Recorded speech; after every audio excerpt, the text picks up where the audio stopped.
Hello everybody and welcome back to Formula Talk. And now today I'm here with our third update, well our second update, but our third video on Super Typhoon Hagibis that's currently in the Pacific. And it's been forming over the last couple of days. As you can see here, the grey is what's already happened with this storm. And now we're going to look at what the newest update is. If you missed yesterday's video, feel free to check it out. It will be in this channel. It's a previous video that was uploaded. So we're going to go to wind gusts and just see what's going on with this storm at the moment. We'll go back to Tuesday. So we're just going to let it roll for a second. As you can see, earlier models were predicting this storm would go more west and then north, but it's making a beeline for Japan at the moment. It's going straight for Japan. So actually we'll go for Thursday, 1 a.m. roughly, or 7 a.m. is probably more accurate. This is when the drivers are doing all of their press briefings, talking to the media pre-race. And if we look at this, Suzuka, for context, because this will be important in the rest of the video, is in the top there, right next to the green camera that you can see that I've just gone over here. It's Suzuka.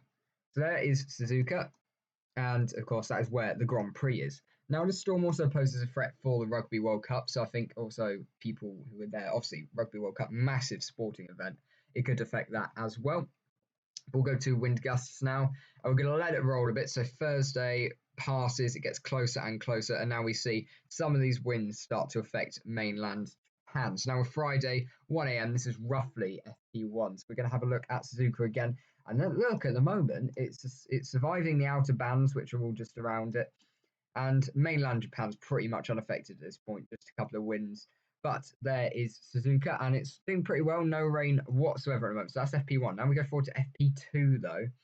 And we're starting to see potentially a bit of rain now. This is when the rain starts to come in. Actually, FP2 is more like this time. So there is still rain about, but potentially a little bit less on the current forecast.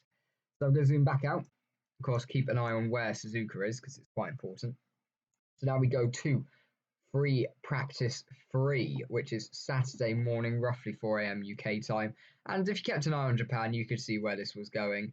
Or if you kept an eye on Suzuka, you could see where this was going. Of course, we know Japan is being affected here. But there is Suzuka. So let's just see how much rain it's expected to get at this point. 27.5 millimeters of rain, which of course is quite a considerable amount. And it's going to affect the F1 cars. In fact, I'm fairly certain nearly 100% F1 cars cannot race in 27.5 millimeters of rain. So that's a slight issue. But now as we go forward to qualifying, which is roughly 7 a.m. UK time, roughly.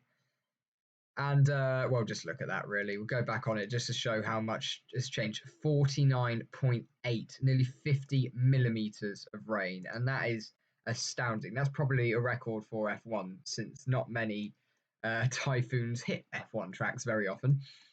And, well, look at that. It's just white. That's the strongest you can get on these sort of records. So it should speak for itself, really.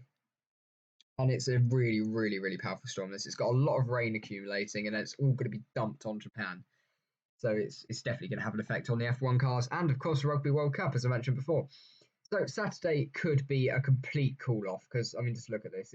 It's literally the eye of the storm, or the center of the storm is pretty much definitely the most powerful part of the storm is hitting Suzuka, and it will be massively affected between FP3 and qualifying. So we could see potentially both of those sessions suspended and a Sunday qualifying, which is likely. We see quite a lot of that.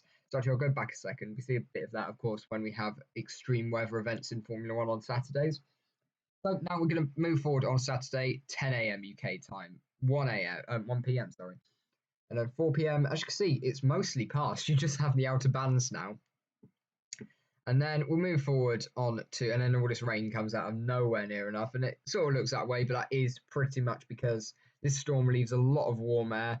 And there's also going to be, and basically, because of this warm, more humid air, rain's more likely to form. And this is pretty much an estimate. This is all just guessing. There'll probably be rain in this area.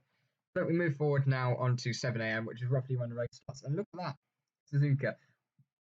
Pretty much brilliant. And we could have qualifying at 4 a.m, so I think there's rain about, but not as much rain at all. We'll have a look at how much rain is expected to fall here. Yeah, 0.5 millimeter of rain, so that's literally nothing. So yeah, obviously we could have qualifying around this time, 4 a.m, on the Sunday, and then we go on to 7 a.m, which is roughly when the race starts, UK time. And we have, look at this rain, it's going to be absolutely nothing, like 0.2, yeah, 0.2 millimeters of rain. So it should be a dry race pretty much. And we've got all these, of course, the storm is now all the way over here. So it's actually left mainland Japan pretty much. You've just got the sort of top end here near Sapporo. And yeah, I think that pretty much sums it up from windy. So we're going to go over now to Cyclocane, which we used last time. We can see it's currently now a Category 4 hurricane, and it's 155 mph winds, and now it's set to strengthen into a Category 5 again, 161 mph. And then it sticks at 161. That's changed in the last couple of minutes. It sticks to 161 mph. Then it goes down to 155, becomes a Category 4, then down to 150, Category 4 still, and then it goes to a 121 mph and becomes a Category 3, and then it makes landfall in Japan as a Category 2 hurricane equivalent. Not a super typhoon anymore, but still very powerful. It has a lot of rain built up in it, so it will definitely affect the racing and qualifying. So I think potentially cooling off qualifying, but the rest of the sessions should be all right. And that's pretty much it. And then of course it's going to go up north and basically head to Alaska. So that's that really. So I think I've summed that up pretty well and as best I can in this short video. Little update, of course. And yeah, so guys, if you did enjoy, please like, comment, and subscribe, because of course I'm trying to build this channel up now. We started doing a couple of videos and I stopped, but I'm going to start trying to do this again. And of course, if you want the latest news of Tropical Storm or Super Typhoon at the moment, Hagibis, see where it's going to end up. And of course, I'll be giving the newest updates. And potentially, if you head over to my Twitter, which you can see in the top left, at BCEEYT, I'll potentially be doing a live stream. So I want you to vote on whether or not I should do a live stream of Hagibis hitting mainland Japan and Suzuka and the effects it's having. All you've got to do on that is vote in the poll, and of course if I'm awake I'll do it, because if it's at like 1 a.m. UK time it's not quite worth it, since I'm going to be waking up early as well to watch qualifying and the race potentially on the Sunday. I don't know what's going to happen there. So guys, thanks so much for watching. Don't forget to like, comment, and subscribe, and I will see you guys tomorrow for the newest update on Super Typhoon Hagibis. Stay safe guys, stay safe.